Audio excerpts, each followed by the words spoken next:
أعوذ بالله السميع العليم من الشيطان اللعين الرجيم. بسم الله الرحمن الرحيم وبه نستعين وهو المعين. الحمد لله رب العالمين والعاقبة للمتقين. الجنة للموحدين والنار للملحدين والمنكرين. الصلاة والسلام على سيد الأنبياء والمرسلين خاتم النبيين مولانا مولى الكونين جد الحسن والحسين أبي القاسم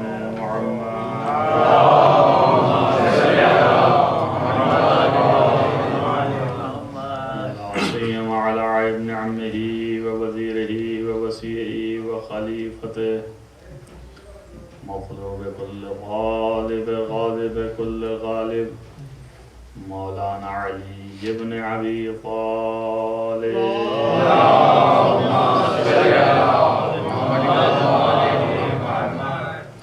وعلى آله الطيبين الطاهرين المعصومين المظلومين الذين أذهب الله عنهم الرجس وطهرهم تطهيرا.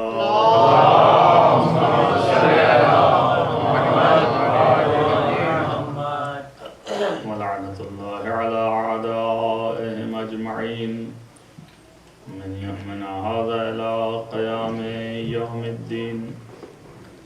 أما بعد فقد قال الله سبحانه وتعالى في كتابه الحكيم. بسم الله الرحمن الرحيم. يا أيها الناس اعبدوا ربكم الذي خلقكم والذين من قبلكم لعلكم تتقون. صلوات محمد. اللهم صل على محمد. اس آیہ کریمہ کے ذیل میں گفتگو چل رہی تھی. اس ایک بڑے حصے کے ساتھ جو موضوع سخن تھا کہ انسان کی جسمانی اور روحانی کمزوریاں اور ان کی ضروریات کا حل اسلام کی نظر میں کیا ہے. اور اس موضوع کے تحت مختلف چھوٹے چھوٹے موضوعات ہیں جن پر روزانہ گفتگو ہو رہی. اور آج بھی اسی سے متعلق گفتگو ہے جو کہ ہماری اور آپ کی زندگی میں بہت اہم حصہ ہے اس گفتگو کا. اور وہ تقریباً ایسے حصے سے تعلق رکھتی ہے کہ جو روزمرہ کی زندگی میں ضرورت ہے، اور وہ ہے تربیت. قرآن مجید نے چونکہ دعوت دی ہے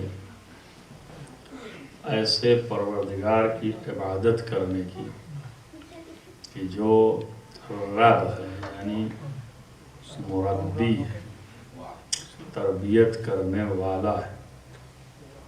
کائنات کے ہر ذرہ اور ہر شے کا مربی خود خداوند متعال ہے. وہی جو ہے ہر شے کو پالتا ہے، خلق کرتا ہے اور پھر اس کو پالتا ہے. خلقت کے بھی اس نے گواہی اور عنوان اور ریفرنس دیا کہ میری عبادت کرو اس وجہ سے کہ تم کو ہم پرورش دیتے ہیں، اور اس وجہ سے کہ ہم ہی نے تمہیں پیدا کیا، ہم ہی نے تمہیں بنایا، اور تم سے پہلے والوں کو بھی ہم ہی نے بنایا ہے. لہذا اس آیت کے ذیل میں جسے اللہ نے عنوان کیا ہے یہ ایک اہم چیز ہے کہ جو بہت ہی نازک موڑ کی طرف اشارہ بھی کر رہا ہے. پرورش کرنے والے کی عظمت کتنی بلند ہے کہ اس کا سجدہ کروا رہا ہے. کہتا ہے کہ عبادت کرو اس لیے کہ تمہاری پرورش ہم کرتے ہیں. ظاہر ہے کہ ایسے موقع پہ کہ جہاں پر اللہ کی ساری قوت اس بات کے اوپر صرف ہے کہ ہم جو ہے وہ پرورش کرنے والے ہیں، ہم جو ہے وہ خلق کرنے والے ہیں، لہذا ہماری ہی عبادت کرو. وہاں پر اس نقطے کی طرف توجہ دلانا ہے کہ در حقیقت خدا خلق کرتا ہے، بناتا ہے، لیکن وجود میں لانے کا اصلی اور حقیقی جو مالک اور خالق ہے وہ صرف خدا ہے. اور اس طرف بھی اس نے اشارہ کیا کہ مقام عبادت اس سے متعلق ہے کہ جو تم کو وجود میں لے آ رہا ہے، اور مقام عبادت اس سے متعلق ہے کہ جو تمہاری تربیت کر رہا ہے.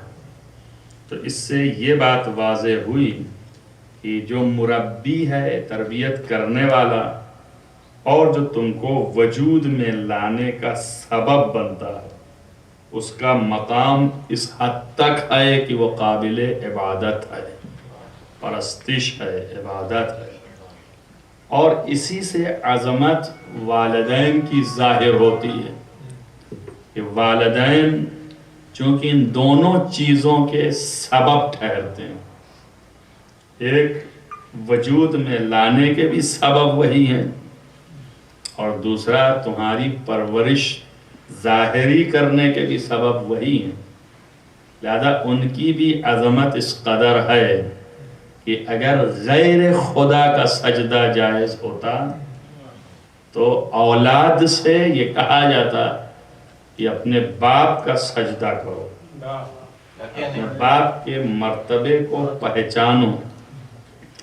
بس اس سے یہ روشن ہوا کہ والدین بہت ہی اہمیت بیشتر اور بلندتر رکھتے ہیں، اور اس کو خدا نے اپنے سے نزدیک، اپنے سے قریب کیا، اور ان کی عظمت کو اپنے سے بہت ہی نزدیک درجہ دیا اور بہت ہی بلند درجہ دیا. اسی لیے قید لگا دی اولاد کو کہ وَلَا تَقُلْ لَهُمَا اُف، اپنے ماں باپ کو کبھی اف نہ کہنا. آپ اس سے اندازہ لگائیے کہ سبب وجود ہیں آپ کے، اور تربیت کے سبب ہونے کی وجہ سے اللہ نے ان کی اتنی عظمت رکھی ہے کہ کبھی اف نہ کہو. تو اف یعنی اف جو بولتے ہیں الجھنے کے بعد، وہ بھی لفظ منہ سے نہ نکلے، تو کم سے کم اتنا تو اثر ہو ہی جانا چاہیے کہ جب عام باپ کے لیے کہ جو خلق نہیں کر رہا، خالی وجود میں سبب بن رہا ہے اس کے موجود ہونے کا ظاہری طور پر، اصلی تو وہی خالق ہے، تب اس کا مرتبہ اتنا ہے کہ اف نہ کہو. تو جو اصل خلق کرنے والا ہے تو اس کی مخالفت میں تو کبھی زبان ہی نہیں کھلنی چاہیے. یعنی دو طرفہ ہے، ادھر سے آئیں تو والدین کی عظمت کا اندازہ لگائیں، اور ادھر سے جائیں تو خداوند متعال کی عظمت کا اندازہ لگائیں. اتنا عظیم ہے. لیکن جہاں پر ساری عظمتیں اس نے والدین کی رکھی ہیں، وہاں پر رسپانسبلٹی اور ذمہ داری بھی رکھی اس نے کہ جو پرورش کرنے کی ذمہ داریاں، اولاد کتنا ہی جیسی بھی ہو، پیدا اگر ہوئی ہے اور تمہارے ہاتھوں میں ہے تو تمہیں اس کی تربیت کرنی، اس کو صحیح راستے پہ لگانا ہے، صحیح ڈھرے پہ لے جانا ہے، صحیح منزلت تک پہنچانا ہے، صحیح قدر تک اسے ابھار کے لانا ہے، تاکہ سماج میں جب وہ کھڑا ہو اجتماع کے اندر تو دیکھنے والے اس سے تنفر نہ پیدا کریں، بلکہ اس کے نزدیک جائیں اور اس سے کھینچیں اور قریب ہوں۔ تنفر پیدا کریں گے، دور ہوں گے، تو اس میں والدین کی بدنامی کا سبب کہ والدین نے کیسی تربیت کی کہ لوگ اس سے دور ہو رہے ہیں، اور اگر اس کی طرف کھینچیں تو اس میں والدین کی تعریف ہے، مربی کی تعریف ہے کہ اس نے کیسی تربیت کی ہے کہ ہر شخص اس کی طرف متوجہ، ہر شخص کا دل کھینچ رہا ہے، اس کی طرف نزدیک ہو رہا ہے، اسے پیار کر رہا ہے، محبت کر رہا ہے۔ تو تعریف ہے، اگرچہ کوئی کرے یا نہ کرے اس سے بحث نہیں ہے، لیکن ظاہر جو ہے وہ دکھ رہا ہے کہ تعریف ہے، اور اگر وہ ہو تو وہ بھی ظاہر دکھ رہا ہے کہ تربیت صحیح نہیں ہوئی۔ ہر والد اور والدہ پہ ہم چنیں، فرض ہے کہ وہ اپنی اولاد کی تربیت کرے۔ اصل میں بچہ جو ہے وہ جب پیدا ہوتا ہے تو اس کا نفس، اس کی روح، نفس خاص طور سے کہ جو ہر چیز کا مرکز ہے، اس کی مثال موم کی طرح، موم جس سے کہ موم بتی بنتی ہے، آپ دیکھتے ہیں اس کو اگر آپ لیں تو جس طرف چاہیں ڈھال سکتے ہیں، ہاتھ سے دبائیے جو نقشہ چاہیں بنا دیں، چاہے تو اسے لمبا کر دیں اور چاہے تو گولا کر لیں اور چاہے تو انگلیوں کے نشان بنا دیں، یعنی اس کے اندر ہر چیز کی صلاحیت ہے جذب کر لینے کی۔ ایسے ہی صلاحیت عام بچے کی پیدا ہوتے وقت، پیدائش سے لے کے ایک محدود وقت تک اس کے نفس کی صلاحیت ہے کہ وہ ہر چیز کو جذب کر لیتا ہے۔ جب پیدا ہوا بچہ تو سادہ کاغذ کی طرح ہے، صاف بالکل، اور اس کی صفائی اس قدر ہے کہ جیسے آئینہ کی صورت دیکھ سکتے ہیں، ویسے ہی نفس ہے، اس کے نفس کی کیفیت یہ ہے کہ صاف ہے، سادہ ہے۔ اب اس پر جو نقش پڑے گا وہ نقش ماں باپ کا ہو، وہ جو چاہیں گے جس طرح سے اس طرح سے نقش اس کے اوپر ابھرے گا بچے کے۔ ماں باپ جیسا چاہیں ویسا نقش ابھاریں۔ سادہ ہے اس کا قلب، سادہ ہے اس کا نفس۔ اب یہ ماں باپ جو ہیں ان کو چاہیے کہ طبق قاعدہ پوچھتے ہیں لوگ کہ کیا کریں، اولاد کے ساتھ کیسے کریں، کس طرح کی، تو تمام روایات اور آیے قرآنی اور ان کا نچوڑ اور خلاصہ یہ ہے کہ بچے کو دو حصوں میں تقسیم کرتے ہیں۔ ایک زندگی اس طرح کی کہ روزمرہ کی اٹھنا بیٹھنا، کھانا پینا، چلنا پھرنا، گفتگو کرانا، گفتگو کرنے کا طرز بتانا، آداب سکھانا۔ ابھی بچہ جو ہے وہ چھوٹا ہے، اس کے نفس میں جذب کرنے کی صلاحیت ہے، تو وہ چیزیں اس کے سامنے رکھی جائیں، صدا بھی ویسی کہ وہ صدا اس کے نفس پر راسخ ہو جائے۔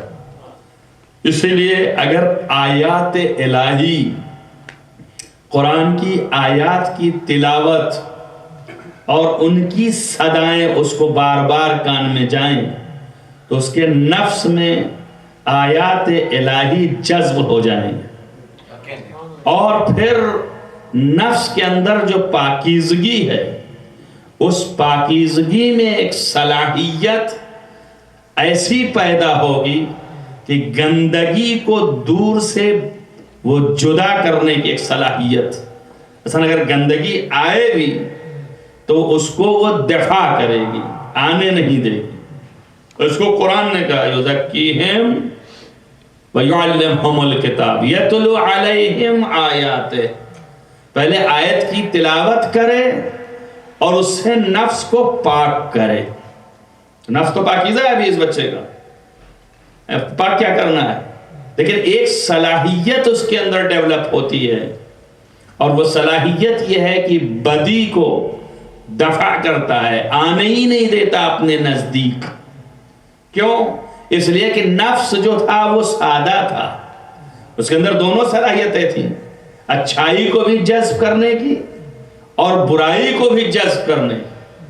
لیکن جب یہ آیات الہی کی تلاوت ہوئی تو اس کے نفس کے اندر ایک اور مزید قوت پیدا ہوئی کہ اب برائی کو جذب نہیں کرنے کی صلاحیت بلکہ دفع کرنے کی صلاحیت پیدا ہو. یہ ایک خاص قوت پیدا ہے، الہی قوت ہے. یہ اللہ وہ طاقت دیتا ہے اور ڈیولپ ہوتا ہے. لہذا بچے کو زیادہ سے زیادہ ادھر ترغیب دلاتے ہیں، آہستہ آہستہ بچے کو بولنا سکھاتے ہیں. آپ روزمرہ کرتے ہیں، آپ خود بھی بعض چیزیں کرتے ہیں، بعض بھول گئے ہیں نہیں کرتے. جو کرتے ہیں وہ جلدی سمجھ میں آئے کہ ہاں یہ ہونا چاہیے. جس طرح سے بچے کو بولنا سکھاتے ہیں اسی طرح سے سادہ عقیدہ سکھاتے ہیں. سادہ عقیدہ کیا ہے؟ نفس جو ہے وہ بچے کا نفس ہے نا، تو سادہ عقیدہ ہے، اس کو استدلال کی ضرورت نہیں ہے، جدل کی ضرورت نہیں ہے، برہان و دلیل کی ضرورت نہیں ہے، لاجک و منطق کی حاجت نہیں ہے، فلسفہ سنانے کی ضرورت نہیں ہے. تو سادہ بتانا ہے، سادہ خالص، یعنی عبارت ایک جملہ آپ نے اس کو رٹانا ہے. سب رٹا دیا آپ نے، اس کے جذب ہو گیا نفس میں. آج یہ رٹ لیا، آپ کہیں یہ کیا فائدہ رکھتا ہے؟ فائدہ یہی رکھتا ہے، اور یہ اتنا کنسٹرکٹیو ہے کہ جیسے ہی رٹا ویسے ہی نفس میں راسخ ہو گیا. اب جیسے جیسے یہ بڑھتا جائے گا اور جیسے جیسے جوان ہوتا جائے گا، اس کے بعد اس کی تلاش شروع ہوگی کہ آخر یہ جو رٹایا تھا یہ کیوں، اور پھر اس کیوں کا جواب ڈھونڈ ڈھونڈ کے لائے گا. اور اگر جواب اس کو ملتا گیا اور صحیح ہوتا گیا تو وہ رہے گا. لیکن یہ چونکہ نفس میں راسخ ہو گیا تھا یہ سادہ عقیدہ، تو سارے دلائل کے بعد بھلے اس کو دلیل کافی نہ ملی ہو تب بھی یہ راسخ عقیدہ اس کو راہ مستقیم سے ہٹنے نہیں دے گا. وہ کہتے ہیں کہ کسٹرڈ پلاسٹر کی طرح کام کرتا ہے. اسی لیے آپ یہ جملہ سنتے آئے ہیں کہ چھوٹے بچوں کے لیے ماؤں کی گود جو ہے وہ مہد ہے، یعنی درسگاہ ہے. تو درسگاہ کس معنوں میں ہے؟ وہ لوریوں کے ساتھ ان عقیدوں کو دل میں راسخ کرتی ہے جو سادہ وحدانیت تک پہنچاتی ہے، ان عقیدوں کو راسخ کرتی ہے کہ جو اس کے نفس پر چھا جاتے ہیں اور پھر آئندہ چل کے جوانی میں وہی اس کے قلب کو معرفت سے پر کرتے ہیں. تو یہ جو ہے تربیت ابتدائے زندگی میں آپ کو کرنا ہے. پھر اس کو اٹھنا بیٹھنا سکھانا ہے. ایسے بیٹھتے ہیں آپ دیکھیے، مجھے بہت افسوس ہوتا ہے بسا وقت دیکھ کر کے. البتہ یہ کہنے کی بات ہے ہمارے سماج میں نہیں تھا یہ سب، اجتماع میں نہیں ہے، ابھی بھی نہیں ہے. نہیں تھا تو ہے ہی ہے، وہ تھا ہی نہیں کبھی، ابھی بھی نہیں ہے وہاں ہمارے اجتماع میں. یعنی بد تہذیب سمجھا جائے، بدتمیز سمجھا جائے. آپ یہاں دیکھیے سادے بچے تربیت نہیں کی، بیچاروں کو بتائیے. محفل میں بیٹھے ہیں یا مجلس میں بیٹھے ہیں، ایسے بیٹھے ہوں گے کہ چھوٹے بڑے کو کوئی آداب ہی نہیں. بڑے کے سامنے ایسا پیر پھیلائیں گے کہ بھئی یہ کلچر نہیں ہے، یہ تہذیب نہیں. اور میں سمجھتا ہوں شاید یہاں کے تہذیب یافتہ جو امریکنز ہیں اصلی، وہ بھی اسے پسند نہیں کرتے ہیں، یا آپ نہ سمجھیے کہ وہ بھی پسند کرتے ہیں. لیکن یہ ہمارے بچے یہاں پر کیوں ایسا سیکھیں، کیوں ایسی تہذیب آئی؟ اس وجہ سے کہ تربیت نہیں ہوئی ان کی. ان کو اٹھنے بیٹھنے کا سلیقہ ابتدائے زندگی میں بتانا چاہیے. چلنے پھرنے کی طرز بتایا جاتا ہے کہ کیسے چلنا چاہیے. پیچھے سے چلے تو دکھائی دے کہ کس طرح چل رہا ہے. اور یہ پرانے زمانے کے جو اتالیق ہوتے تھے، اساتذ، وہ یہ تربیت کیا کرتے تھے. جب تک بچہ 6 سال کا ہوتا ہے اس وقت تک تمام سادے عقائد جس دین کے ہیں وہ سارے پڑھا دیے جاتے ہیں، حفظ کرا دیے جاتے ہیں، نقش کر دیے جاتے ہیں، اسے قلب پر نقش ہو جاتے ہیں۔ چھوٹی چھوٹی باتیں، بسم اللہ کہہ کے کھانا کھانا، ہاتھ کا دھونا، تہذیب کے ساتھ کھانا، کسی کے سامنے بیٹھ کے کھائیں تو آواز کا نہ آنا، یہ اس طرح کی چھوٹی چھوٹی چیزیں سمجھائی جاتی ہیں، سکھائی جاتی ہیں۔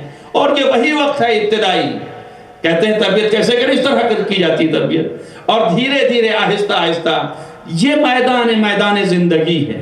اور جب اس میدان کی طرف آئیں آپ، تو جہاں آپ نے سادے الفاظ سے خدا سمجھایا تھا، ویسے ہی سادے طریقے سے نماز بھی سکھائی آپ نے، اور 6 سال سے لے کے 15 سال کے سن تک آپ نے عادت ڈلوائی۔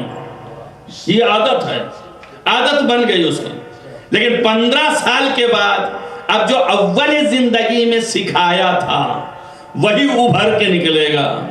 وہ سوچے گا کہ 15 سال کے بعد کہ بھئی یہ ہم کو جو سکھایا گیا تھا کہاں تک صحیح ہے، کہاں تک یہ درست ہے۔ اب وہ اس کی لاجک ڈھونڈے گا، اب وہ اس کا لم ڈھونڈے گا، علت ڈھونڈے گا، ریزننگ تلاش کرے گا، اور اس کو اگر خود والدین کی قوت ہے ایسی کہ جو سکھایا تھا اس کے دلائل جانتے تو اب دلائل بیان کریں، اب برہان دیں، اب ریزننگ کریں، اب اس کو بتائیں تو وہ مطمئن ہوگا کہ میرے نفس میں جو یہ بات ہے سچ ہے۔ علاوہ اس کے خود نفس کے اندر ایک صلاحیت ہوتی ہے، وہ ہر شخص کے یہاں برابر ہوتی ہے، ایسا نہیں ہے کہ کسی یہاں کم کسی کے یہاں زیادہ، بکار لانے کی بات ہے۔ کسی کو ایسا ماحول ملا ہے کہ وہ کام میں لے آتا ہے اور صلاحیت اس کی آتی ہے، جس کی وجہ سے خود بخود ریزننگ پیدا ہوتی، خود بخود وہ جوابات دے لیتا ہے، خود بخود اس کے مسائل حل ہوتے ہیں، اور آہستہ آہستہ وہ مسئلے درست ہو جاتے ہیں، اور اس طریقے سے اس کی تربیت بہتر سے بہتر ہوتی جاتی ہے اور صحیح بلڈ اپ ہو کر کے نکلتا ہے۔ بچہ جو ہے اس کی تربیت کرنے کا طریقہ یہ ہے کہ اول وقت سے لے کے اس زندگی تک کی جب تک وہ تمیز یافتہ ہو رہا ہے، آپ کی ذمہ داری ہے، آپ کی رسپانسبلٹی ہے۔ کیوں؟ اس لیے کہ یہ آپ کی نہیں بلکہ خدا کی ایک امانت ہے جو آپ کے ہاتھوں میں خدا نے رکھا۔ وہ یہ دیکھنا چاہتا ہے کہ میری امانت کے ساتھ تم نے کس طرح سے امانت داری کو ثبوت دیا، اور اس امانت کے تقاضے کے مطابق آپ نے اگر تربیت کیا ہے تو بچہ صحیح نکلا۔ اور یہ بھی یاد رکھیں، یہ آخر دم تک جو تربیت آپ نے کی ہے، یا آخر دم تک، آخر عمر تک اس کی بات رہتی ہے۔ اسی کے ثبوت میں ایک بات بتاتا ہوں۔ یہاں پر آنے والے جن کی عمریں 70 ہو گئی، جن کی عمریں 60 ہو گئی ہیں، وہ شاہد ہیں۔ وہ دیکھیں زیادہ ایسے ماحول سے آئے ہوئے تھے، اکثریت کی بات کر رہا ہوں، ایک کارڈ پکڑ کے نہ لائیے گا میرے پاس۔ اکثریت یہ ہے کہ وہ ایسے ماحول سے اس ماحول میں آئے تھے کہ جہاں پر اعتقاد ان کے نفس میں اس طرح رچ بس گئے تھے جیسے کانکریٹ پلائی ہوئی دیوار۔ اور جب وہ اس جگہ پر آئے، اس سماج میں آئے، اس ماحول میں آئے، مانتا ہوں میں کہ ممکن ہے نفسیات انسانی ہے، وہ نفس کے اعتبار سے غلطیاں ہوتی ہیں انسان کی، تو غلطیوں میں تھا مبتلا، لیکن دوسروں کے امر بالمعروف سے اور ان کے سدھار سے، خود نفس کے اندر کیفیت پیدا ہونے سے، پھر عملی کیفیت میں اس کے ہاں اصلاح ہو گئی۔ بہرحال وہ اعتقادی اعتبار سے اپنے ہی پوائنٹ پر رہا، اعتقادی اعتبار سے نہیں پھرا، عملی اعتبار سے اگر پھرا تھا تو پھر پلٹ کے آ گیا۔ تو وجہ کیا تھی پلٹ کے آنے کی؟ وجہ کیا تھی نظر آنے کی؟ وجہ تھی اعتقاد کا صحیح ہونا۔ اور یہاں پر جو ہے، جو پیدا ہونے والی اولادیں ہیں، ان کو نظام اور سسٹم نے ایسا بنایا کہ یہ عمل کو تو فالو کر لیتے ہیں، ان کو تو معلوم ہے کہ کس طرح سے کرنا ہے، تو کرنے کو تیار ہیں، عادت ڈال دی، وہ کر رہے ہیں ویسے ہی۔ لیکن اگر اعتقادی کیفیت پختہ نہیں ہوئی تو یہی جوانی کے بعد عمل جو کر رہے تھے وہ عمل ختم ہو گیا، جو اعتقادات تھے چونکہ وہ پختہ نہیں تھے، لہذا کسی بھی فکر کے پیچھے دوڑ سکتے ہیں.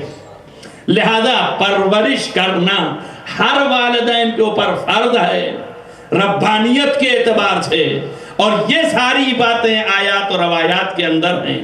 اب آپ دیکھیں اگر تربیت کا اثر نہ ہو تو میرا نبی کیسے کہتا کہ کل مولود یولد علی فطرت الاسلام، ہر پیدا ہونے والا فطرت اسلام پر پیدا ہوتا.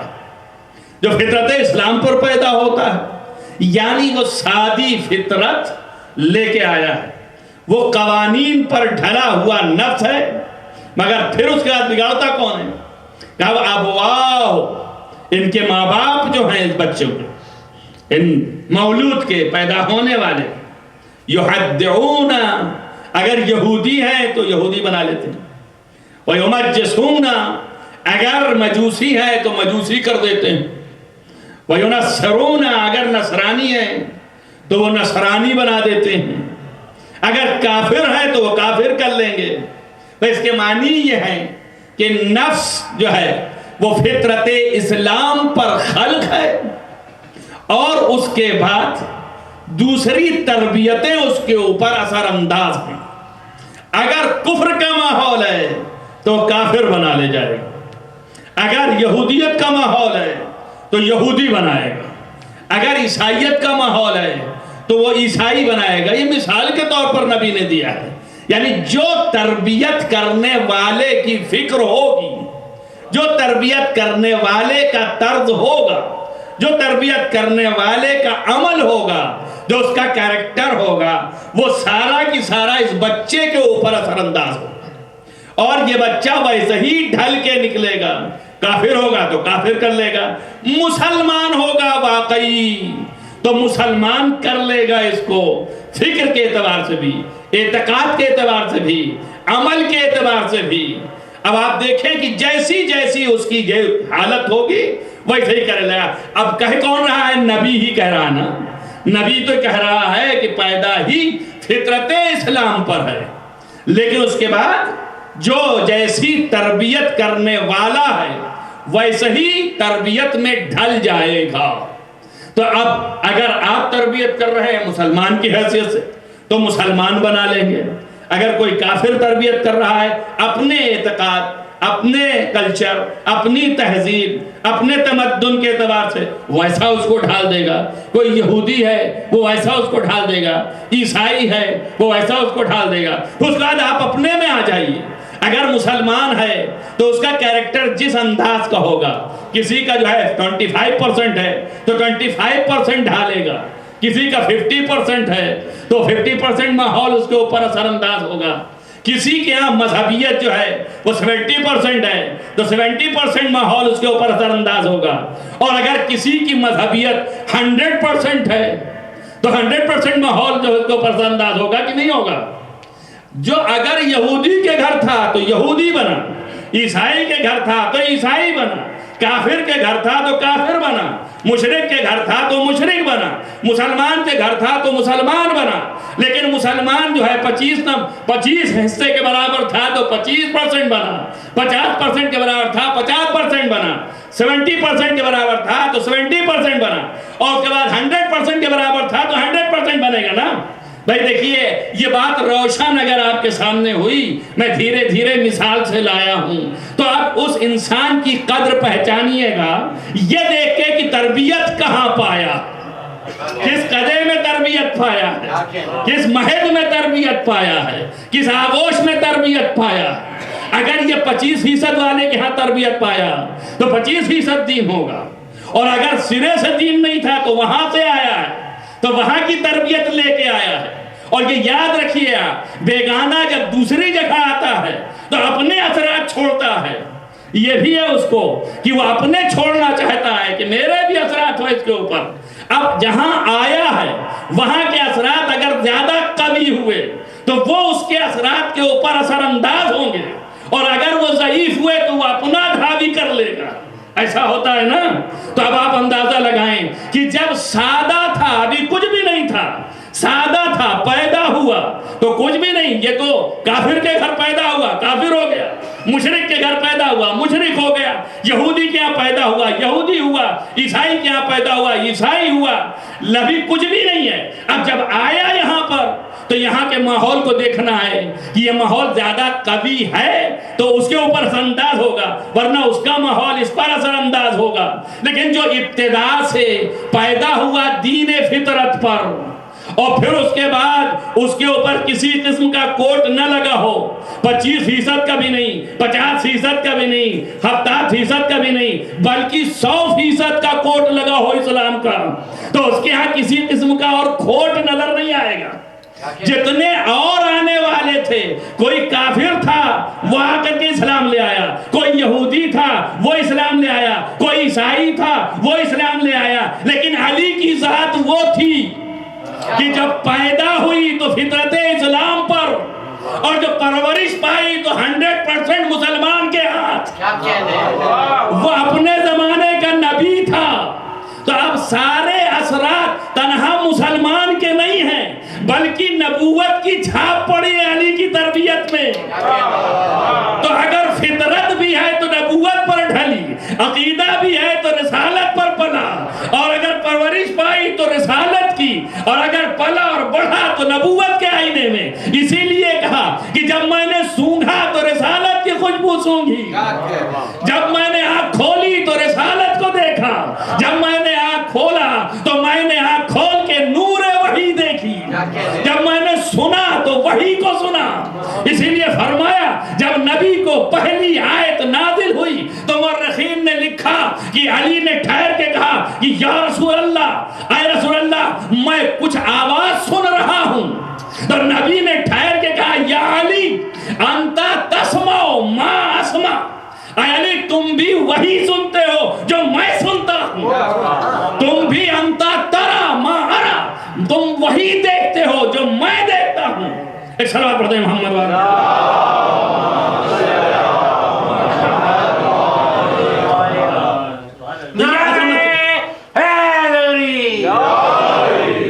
یہ عظمت علی ابن ابی طالب ہے کہ جس کی پرورش میں کسی قسم کے مکتبہ فکر کا اثر نہیں، کہیں ایسا کوئی اثر نہیں ہے کہ جو کفر کی طرف کا ہو، شرک کی طرف کا ہو۔ جب پیدا ہوئے تو اللہ کے گھر میں آغوش نبوت میں آئے، فطرت اسلام پر پیدا ہوئے، فطرت الذی فطر الناس علیہا، اس فطرت پر پیدا کیا اللہ نے۔ آغوش نبوت میں پلے اور پل کے بڑے ہوئے، یہاں تک کہ فرمایا کہ ہم اس طرح سے نبی کے ساتھ تھے کہ ان کے بستر پر ہم سوتے تھے، ان کے ساتھ ہم لیٹتے تھے، ان کے سینے پہ ہم لوٹتے تھے، ان کی آغوش میں ہم رہتے تھے، ان کے کندھے پہ ہم سوار ہوتے تھے۔ اگر پہاڑ میں ہیں تب بھی آغوش میں لیے ہیں، اگر گھاٹی میں ہیں تب بھی آغوش میں لیے ہیں، اگر مکے کی گلیوں میں ہیں تب بھی کندھے پہ بٹھالے ہوئے ہیں۔ تو ہر جگہ جہاں جہاں نبی رہے وہاں وہاں علی رہے، یہاں تک کہ یوں بھی فرمایا کہ کنت اتبع اتباع الفصیل، میں اس طرح سے پیروی کر رہا تھا نبی کی جیسے اونٹ کا بچہ اپنی ماں کے پیچھے پیچھے رہتا ہے، اسرا امہ، اپنی ماں کے قدم بقدم رہتا ہے، میں ایسے پیروی کر رہا تھا۔ اور خالی پیروی کر رہا تھا کیا مطلب ہے؟ ساتھ رہ رہا کا کیا مطلب ہے؟ خود ہی حضرت نے فرمایا وَيَرْفَعُ لِي فِي كُلِّ يَوْمٍ مِّنْ أَخْلَاقِهِ عَلَمًا، اور ہر روز نبی کے اخلاق میں سے ایک نیا نمونہ مجھے ملتا تھا۔ اس کا مطلب یہ ہوا کہ صلاحیت جو اللہ نے بنائی تھی نفس کی، وہ نفس کی صلاحیت ویسے ہی باقی رہی، اور وہی قانون خدائی علی کے نفس میں جذب ہوتا رہا۔ کیوں؟ اس لیے کہ رسول کے لیے اللہ نے یہ فرمایا کہ محمد کو میں نے ادب سکھایا، رسول اللہ نے فرمایا ادبنی اللہ، اللہ نے مجھے ادب سکھایا۔ تو اب بات صاف ہو گئی کہ محمد کی جتنی سیرت ہے وہ محمد کی سیرت نہیں ہے، یہ سیرت الوہی ہے، سیرت خدائی ہے، سیرت اللہ ہے، اس لیے کہ تعدیب اس کی ہے، تربیت اس کی ہے، مگر عزیزم یہ تربیت باطن میں اس کی ہے، مگر قاعدہ تو وہی ہے کہ جب پیدا ہوا تو ایسا جس آگوش میں پلا اس کا ہوگا اثر. توجہ کریں میری بات پر. تو اب جب یہ پیدا ہوا تو تاریخوں نے لکھا اس محمد کو کہ جس کو خدا نے گڑھا تھا، جس کو خدا نے ادب دیا تھا، جس کو خدا نے پالا تھا اور خدا نے بنایا تھا، جب وہ پیدا ہوا تو کس گھر میں پیدا ہوا؟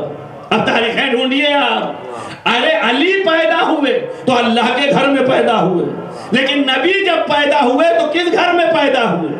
مورخین یہی لکھتے ہیں نبی کے باپ کا بھی گھر تھا، نبی کے دادا کا بھی گھر تھا، لیکن نہ باپ کے گھر پیدا ہوئے نہ دادا کے گھر پیدا ہوئے. مورخین نے لکھا کہ ابو طالب کے گھر پیدا ہوئے. توجہ کریں آپ. تو ابو طالب کے گھر پیدا کیا اور پھر ابو طالب نے پرورش کی، یہاں تک کی پرورش 5 سال میں ماں بھی اڑ گئی، 8 سال میں دادا بھی چلا گیا اور 40 سال کے سن تک ابو طالب کے زیر قیادت رہے.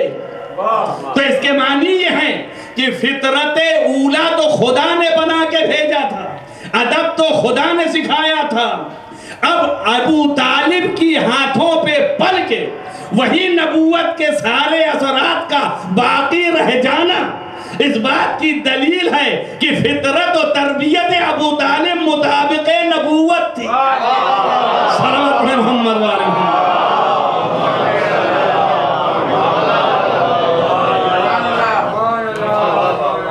وہاں کی فطرت و تربیت ابو طالب کی ایسی کی نبی بن گیا. اس وقت تک ابو طالب پرورش کرتے رہے.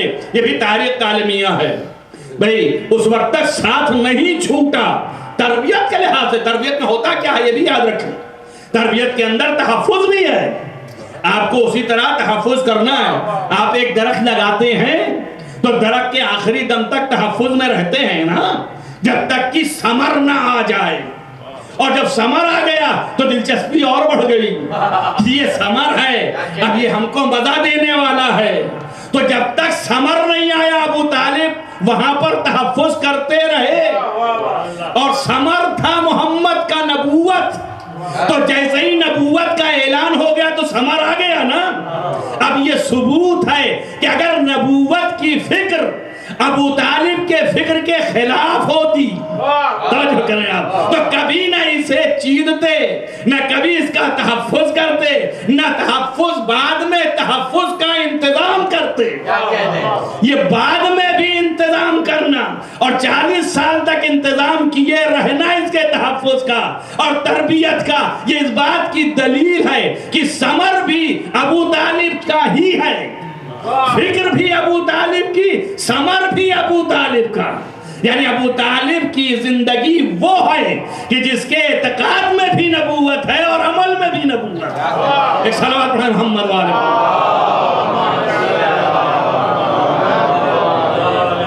دونوں زندگیاں آپ کے سامنے ہیں. بس ایک بات رہا فضیلت کے گوشے میں اور بات کو تمام کر دوں کہ آپ دیکھیں کہ تربیت کا مقام والدین کا کیسا ہے.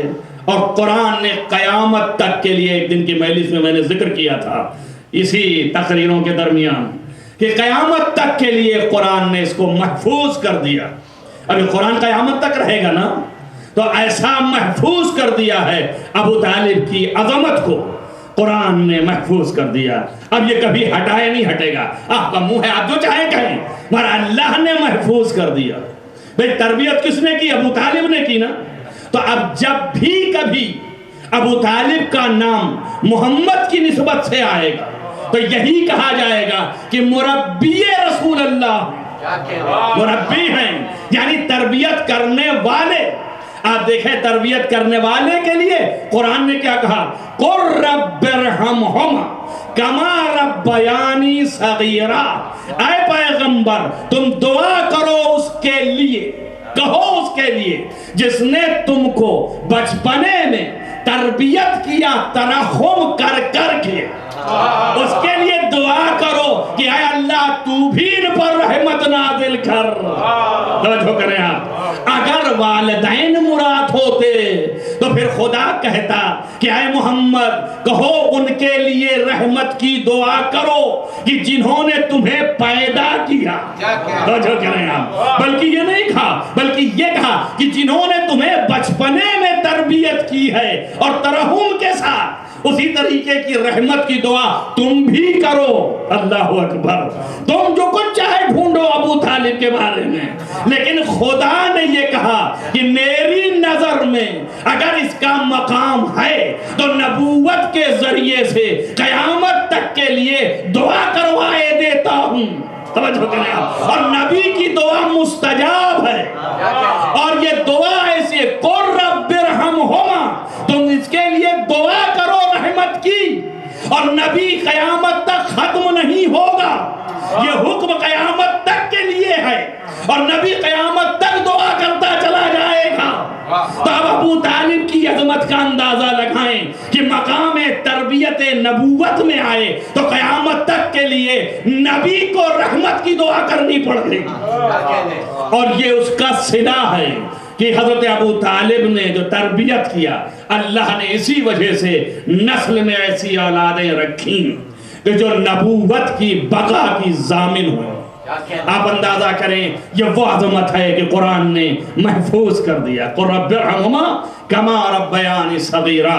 مقام تربیت میں حضرت ابو طالب اس منزل تک پہنچے کہ ڈھونڈ کر کے ایسے کی تربیت کی کہ پھر اسے نبوت عطا ہوئی، اور انہوں نے تربیت کی تو اس منزل تک پہنچایا کہ اس کا مقام یہ ہے کہ ابو طالب نے تربیت کی تھی. تو ابو طالب کی تربیت میں 40 سال کے بعد ثمر دکھا. توجہ رکھیے گا میری بات پر. 40 سال کے بعد پتا چلا کہ یہ نبی ہے اور آیت نازل ہوئی. مگر نبی کی تربیت کا حادثہ یہ ہے کہ ابھی پیدا ہوا تھا، ایک دن گزرے تھے کہ ہاتھ پر لیا تو جیسے ہی لیا بچے نے کہا کہ میں کس چیز کی تلاوت کروں، میں کتاب توریت کی کروں، انجیل کی کروں، زبور کی کروں کہ قرآن کی کروں. تو یہ مانو کہ نبی کا ثمر جو ہے کتنا تیز بارآور ہوا کہ آغوش میں لیتے ہی ساتھ علم پھوٹ پھوٹ کے نکلنے لگا. اب دو ہی حال ہے، یا یہ مانو کہ یہ علم جو ہے نبی ایسے تو دے نہیں رہا تھا، انجیکشن تو لگا نہیں رہا تھا، کوئی ایسی چیز تو تھی نہیں کہ ایسے ہی ڈال دینے والی ہے. یا یہ مانو کہ جیسے نبی نے اس کی تربیت کی تھی ویسے ہی، جیسے نبی کی تربیت خدا نے کی تھی ویسے ہی اس کی بھی تربیت خدا نے کی ہے. لہذا نبوت کے ہاتھ پر وہ اعلان کر کے بتا رہا ہے کہ جیسے آپ تھے ویسے ہی میں ہوں. یا یہ مانو کہ پھر ابو طالب کی بیوی فاطمہ بنت اسد اس قدر پڑھی لکھی تھی کہ ایک رات میں تورات بھی رٹایا، انجیل بھی رٹایا، زبور بھی رٹایا، اور ابھی قرآن نازل نہیں ہوا اسے بھی رٹا دیا. یا تو یہ مانو، اور یا یہ مانو کہ پیدائشی علم قرآن، تورات، زبور، انجیل لے کے پیدا ہوئے. کعبے میں پیدا کیا ان کو، اور ان کو پیدا کیا ابو طالب کے گھر. اکثر میں سوچتا ہوں وجہ کیا ہے، کیا بات تھی؟ اللہ کو چاہیے تھا، آخری نبی ہے اور اب اس کے بعد کوئی نبی نہیں آئے گا، قیامت تک کے لیے ہے یہ نبی، اور اسی کے اوپر دین کا خاتمہ ہے. تمام انبیاء کی گویا یہی آرزو بھی تھی، اور تمام انبیاء کی آبرو بھی یہی ہے. لہذا چاہیے یہ تھا کہ کعبے میں اس کو پیدا کرتا. اس کو کیوں نہیں پیدا کیا اللہ نے کعبے؟ یہ تو اللہ ہی بتا سکتا ہے یہ کیوں نہیں پیدا کیا اس نے، اور اس کو کیوں پیدا کر دیا. وہ جو کہ ایک کافر تھا بیچارہ، اس کا لڑکا اپنے گھر میں پیدا کر لیا. یہ دیکھیں دونوں چیزیں جمع ہو سکتی ہیں. بھئی کافر تھا، اس سے کوئی مطلب نہیں ہے، خدا کو کیا ضرورت تھی اپنے گھر میں پیدا کرانے کی. اور اس کو کہ جس کو ہمیشہ کے لیے نبی بنا رہا ہے، اس کو کیا ضرورت ہے کافر کے گھر پیدا کرنے کی؟ اس کو یہاں پیدا کرتا. کیا اللہ جانتا نہیں ہے؟ حکمت آمیز نہیں ہے؟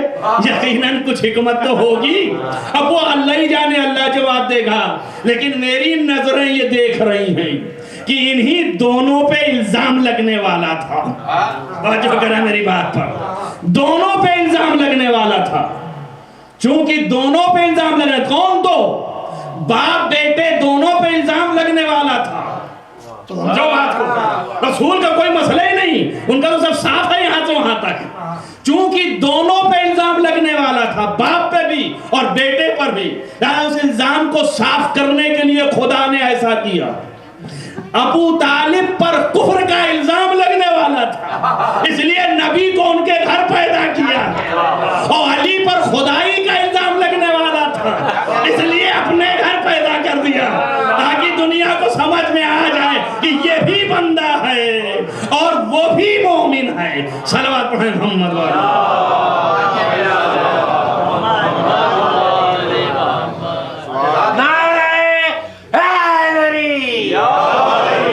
لہذا آپ اندازہ کریں کہ یہ عظمت مجھے جو ہے وہ صرف اس کیفیت کو دیکھنا تھا کہ تربیت کے مقام میں امیر المومنین کی تربیت رسول اکرم نے کیا، اور کسی چیز میں کوئی کمی نہیں ہے، ہر چیز میں اعلیٰ. علاوہ اس کے کہ آپ حقیقت جو امامت کی ہے اس کی طرف نہ جائے، ظاہر تاریخ کو دیکھیں تو ایسی تربیت کی کہ خود فرمانا پڑا انا مدینۃ العلم وعلی باب، میں علم کا شہر ہوں، علی اس کے دروازہ ہے. اقضاکم بینکم علی، تمہارے درمیان سب سے بڑا قاضی صرف علی ہی ہے. وعالم امتی من بعدی علی، میرے بعد اس امت کا عالم علی ہے. یہاں نبی ہر چیز کی جو تربیت کیا ہے وہ ایک ایک کا اعلان بھی کرتے جا رہے ہیں اور بتاتے جا رہے ہیں، فضائل گناتے جا رہے ہیں کہ یہ آئے کہاں سے، کرامتیں آئیں کہاں سے، یہ میری نسبت سے. فرمایا جو سب سے بڑے عالم ہیں اہل سنت کے سارے علماء ان کو سب سے بڑا عالم سمجھتے ہیں، ان سے بڑا کائنات میں رسول کے بعد کوئی عالم نہیں سمجھتے ہیں. ان کا نام ہے عبداللہ ابن عباس. وہ یہ فرماتے ہیں کہ نبی نے یہ بات فرمائی ہے اور میرا مشاہدہ بھی یہی ہے. وہ کہتے ہیں کہ 10 حصے علم کے ہیں، جو ان 10 حصوں میں 9 حصہ اللہ نے تنہا علی کو دیا ہے، اور 1 حصہ علم میں پوری کائنات کو بانٹا ہے، تو اس میں بھی علی کا حصہ ہے. 9 حصہ تنہا ہے اور وہ 1 حصہ جو ہے اس میں بھی حصہ ہے. یہ 1 حصے میں جو بٹا ہوا ملا وہ عبداللہ ابن عباس کا.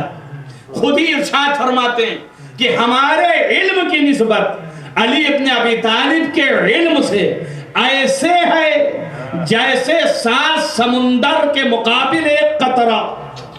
آپ اندازہ کریں، یہ مورخین لکھ رہے ہیں اور سارے مورخین لکھ رہے ہیں، انہی کے مورخین لکھ رہے ہیں. عبداللہ ابن عباس سب سے بڑا مفسر، سب سے بڑا عالم، سب سے بڑا فقیہ، وہ یہ کہتا ہوا نظر آتا ہے کہ ہمارے علم کی نسبت، توجہ کریے گا میری بات پر، ہمارے علم کی نسبت حضرت علی ابن ابی طالب سے ایسے ہے جیسے 7 سمندر اور 1 قطرہ. میں کہوں گا عبداللہ ابن عباس خالی یہی روایت بیان کر رہے ہو؟ جابر سے پوچھو اور سلمان سے. انہوں نے فرمایا ہے انبیاء کے علم کی نسبت بھی یہی ہے حضرت علی کے علم سے. یہ تو اصحاب ہیں، اصحاب کا علم تو کچھ بھی نہیں. انبیاء ما سلف، ختمی مرتبہ کو چھوڑ کے، انبیاء ما سلف کے علم کی نسبت اس کو امام جعفر صادق علیہ السلام اور دوسرے طریقے سے سلمان اور جابر سے رسول اللہ کی جانب سے کہ جب پوچھا گیا کہ آپ بتائیے یہ علم کتنا ہے، تو آپ نے فرمایا یہ علم کل کتاب کا علم ہے. پوچھا یہ کل کتاب کا علم اور ان انبیاء اور اوصیاء کی جو کہہ رہے ہیں کہ علم من الکتاب، ان کا علم، اس کی نسبت کیا ہے؟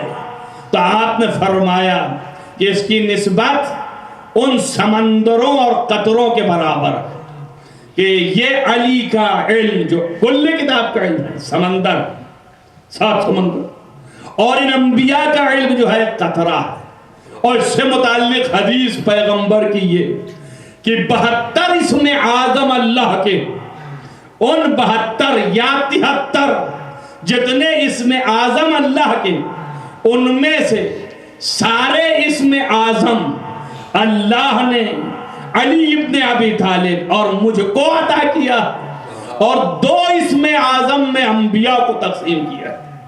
تو آپ دیکھیں انبیاء کی نسبت کیا ہوگی۔ بعض روایتوں میں ہے کہ 20 اسم اعظم حضرت آدم کو دیا، بعض روایتوں میں ہے کہ 25 اسم اعظم ان کو ملے حضرت نوح کو، بعض روایتوں میں ہے کہ 2 اسم اعظم میں سب کو تقسیم ہوا، یعنی بہت بڑھ جائیں تو 20 اور 25 سے تعداد کی آگے گنتی نہیں ہے۔ لیکن ایک اسم اعظم کا یہ عالم ہے کہ چھٹے امام سے پوچھا کہ اس اعظم کی کیا کیفیت ہے، تو حضرت نے فرمایا کہ ایک اسم اعظم کی یہ کیفیت ہے کہ اگر ایک لمحے میں چاہے تو زمین سے عرش تک چلا جائے، اور ایک لمحے میں چاہے تو شرق سے غرب تک چلا جائے، اگر ایک لمحے میں چاہے تو کائنات کی پیمائش کر لے، اگر ایک لمحے میں چاہے تو پلک جھپکنے کے درمیان ہی وہ کائنات کے تمام ہونے والی چیز اور جو ہو چکی ہیں گزشتہ ساری چیزوں کا علم بیان کر دے۔ یہ ایک کا عالم ہے، تو جس کے پاس 70 اسم اعظم ہوں گے اس کا مقام کہاں ہوگا؟ آپ اندازہ کریں، یہ عظمت ہے، کیونکہ شب شہادت حضرت امیر المومنین ہے، لہذا میں نے ان فضیلتوں کا تذکرہ کیا۔ یہ تربیت پیغمبر ختم مرتبات کہ جو حضرت نے اس طرح تربیت فرمائی، علم بھی، اخلاق بھی، تہذیب بھی، تمدن بھی، اور اس کے ساتھ فن شجاعت اور حرب، یہ ساری چیزیں آپ کو بچے کو بھی سکھانا ہے۔ ابتدائی میں سخاوت جس طرح سکھائیں گے ویسے ہی بچہ کرے گا، جس طرح سکھایا نبی نے ویسے ہی علی نے کیا۔ اس دن میں نے اشارہ کیا تھا نا کہ جنگ کی حالت میں اس نے کہہ دیا تلوار دے دی، تو مولائے کائنات نے تلوار دے دی۔ مولائے کائنات کے بے شمار واقعات ہیں اس طرح کہ جب بھی اتنے عظیم شخص ختم کر رہا ہوں اسی پر بات کو، اقتدار و قوت، علم کے علاوہ اقتدار و قوت کا یہ عالم کہ آپ ہمیشہ کا قاعدہ تھا کہ جب روٹی نہیں ہوتی تھی تو حضرت سیدہ نے فرمایا کہ آج نہ گندم ہے کہ آرد بنایا جائے، نہ روٹی ہے، یا علی انتظام کیجئے۔ تو آپ یہودی کے پاس گئے قرض لینے، 3 پاؤ جو 1 ساعہ بولتے ہیں اس کو، کہا کہ مجھے دے دو۔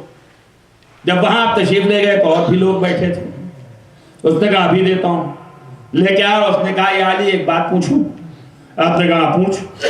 اس نے کہا یہ بتائیے کہ آپ لوگ فرماتے ہیں کہ آپ کے نبی جو ہیں شہنشاہ کائنات ہیں، ہر چیز ان کے ید قدرت میں ہے، جو چاہے کر لیں، تو کیوں نہیں تمہارے نبی تمہیں اتنا دے دیتے کہ تمہیں یہ قرض لینے کی ضرورت نہ پڑے؟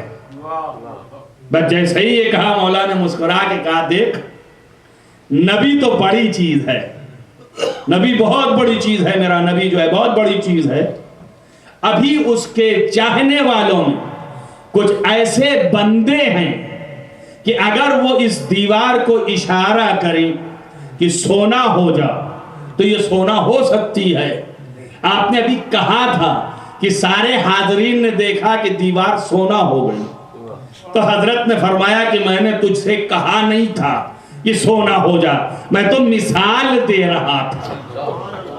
اور اس کے بعد یہ کہنے کے بعد یہودی کو خطاب کر کے کہا دیکھ لیا، اور اس کے بعد پھر دیوار سے کہا جیسی تھی ویسے ہی ہو جا۔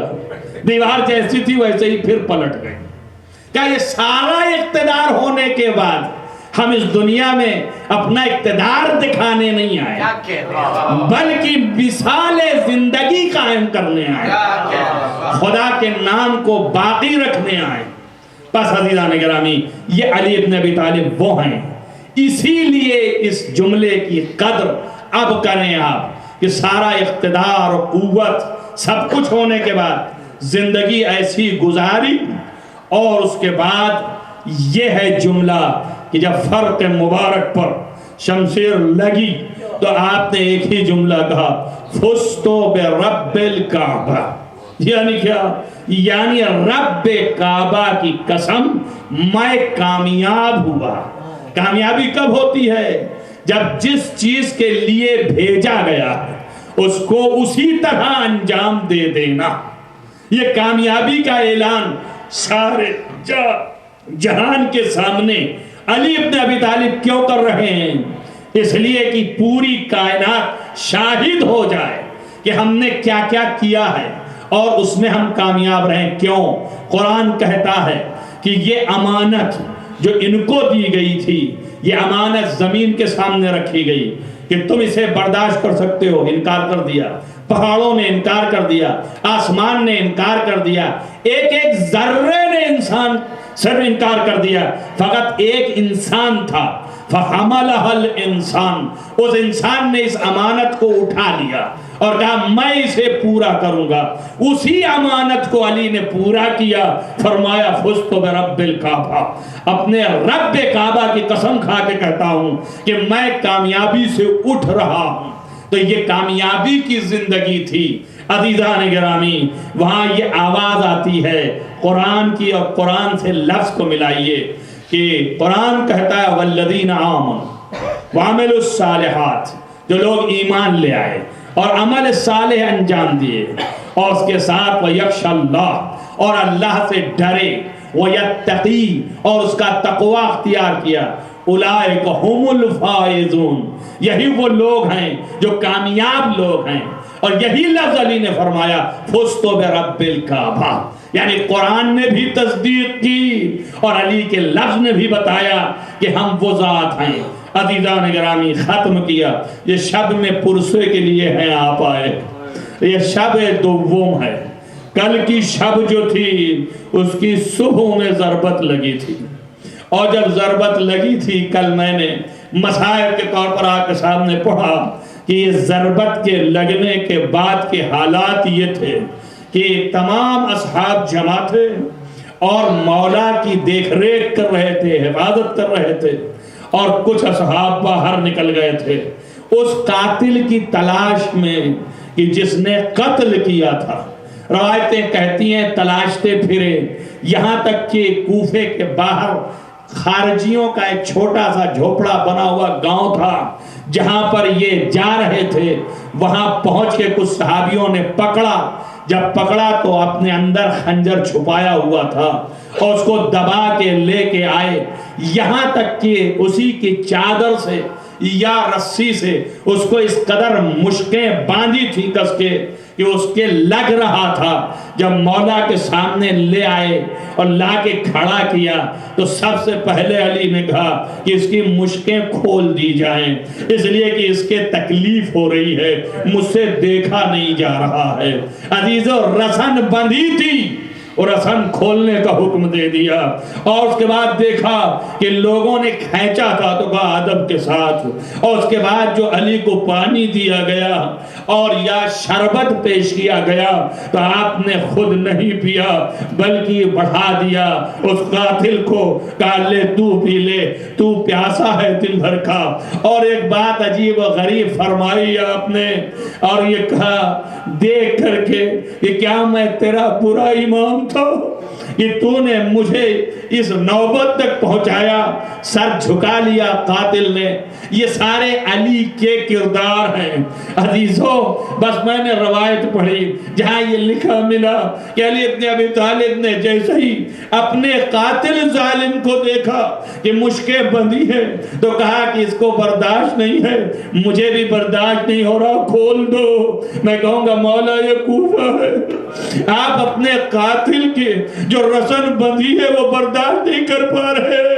اے مولا، آپ ہی کی بچیاں ہوں گی جو اسی کوفے میں آئیں گی اور رسن میں ایسی بندھی ہوگی کہ ایک 5 برس کی بچی کہ جس کا گلا بھی رسن سے بندھا ہوگا آواز دے رہی ہوگی بابا اب برداشت نہیں ہو رہا۔ جزاکم ربکم خیر الجزا۔ عزیزان گرامی، اس کے بعد یہ امیر المومنین زندہ و سلامت ہیں۔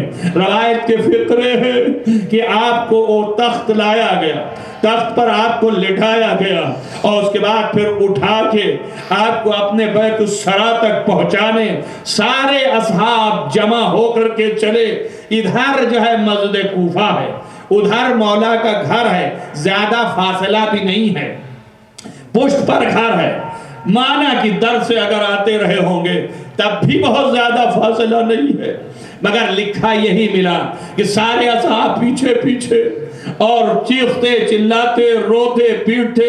لیکن جیسے ہی گھر سے نزدیک ہونے کو آیا تو مولا کائنات نے فرمایا بیٹا حسن اب ان اصحاب سے کہہ دو کہ واپس جائے. بیٹا ان سے کہو کہ واپس جائیں گے. فرمایا اے بیٹا حسن ان کو کہو کہ اب یہاں سے مجھے چھوڑ دے، اب صرف اہل خاندان لے کے اندر چلے.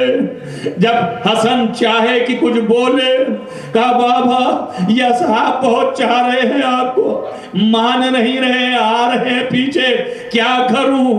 تو آپ نے بلک کے کہا بیٹا ان سے کہہ دو کہ میری شہزادیاں دمے در کھڑی ہے، ان کے رونے کی آواز ان کے کانوں میں نہ جائے، اس لیے کہہ دو یہ یہیں سے ہٹ جائے.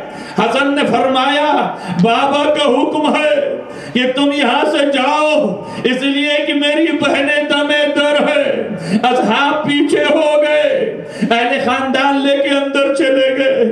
دل چاہتا ہے کہ مولا یہ کوفہ ہے نا، اسی کوفے میں آپ نہیں چاہتے کہ اصحاب باوفا زینب و ام کلثوم کی آواز سنے، لیکن یہی دارالامارہ ہوگا جہاں پہ زینب بے ردا ہوگی، ہاتھوں میں رسن ہوگی اور کھینچ کے لایا جائے گا اور ظالم یہ کہے گا کہ دیکھو خدا نے حسین کو قتل کیا، تو زینب کہے گی چپ ہو جا، تو نے بڑے غلط الفاظ استعمال کیے.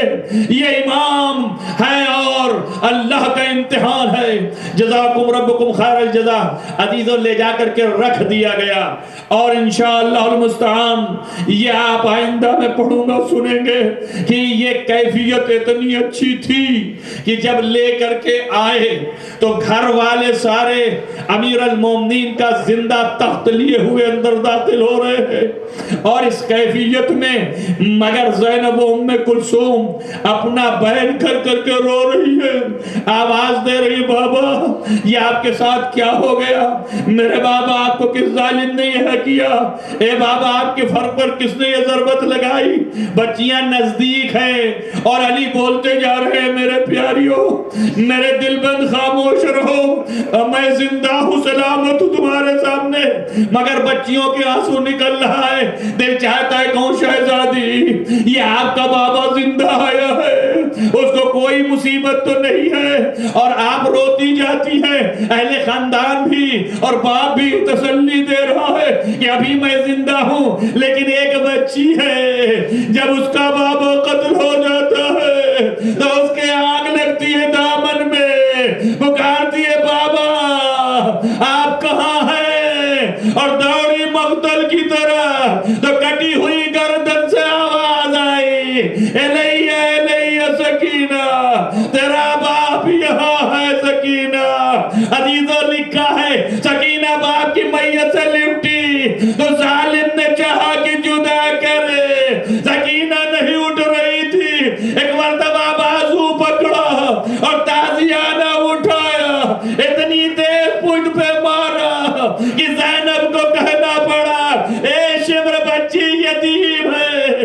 ارے دیکھ کر کے تازیانے لگا خدا کا عذاب نازل ہوگا. سیعلم الذین ظلموا اللهم انی اسألک بحق فاطمة وعبیها وبالها وبنیها وسر المستودع فی ان تصلی علی محمد وآل محمد بارلات جواسطہ محمد وآل محمد محبوب نحانی کبیرہ و صغیرہ عفو فرما، نیک اعمال کی توفیق عنایت فرما. بارلہا جہاں جہاں بھی محبان آل محمد ہیں ان کو حفظ امان میں رکھ، عبود روضہ مقدس کی حفاظت فرما. بارلہا اس مختصر سی عبادت کو قبول فرما. بارلہا تمام دنیا میں جہاں جہاں مریض ہیں ان کو شفاء عاجل و کامل عنایت فرما، خصوصاً محبان آل محمد جو مریض ان کو شفاء عاجل و کامل عنایت فرما. بارلا ان مریضوں کو شفائے عاجل و کامل عنایت فرما. خانم طالقانی، خانم معصومہ، خانم سیدہ، آقا بہنام اور دیگر اور مریض جنہوں نے دعاؤں کے لیے کہا ان سب کو شفائے عاجل و کامل عنایت فرما. بارلا تمام مرنے والے مرحومین کو جوار معصومین میں جگہ عنایت فرما. معبود خصوصاً اس جلسے میں جو حاضرین ہیں ان کے دلی حوائج کو بارلا بارلا ہمارے دل میں ولائے آل محمد کو جاگزین فرما. بارلا امام کو ظہور جلد از جلد فرما. اللہم تقبل من الدعا ماتم حسین یا حسین.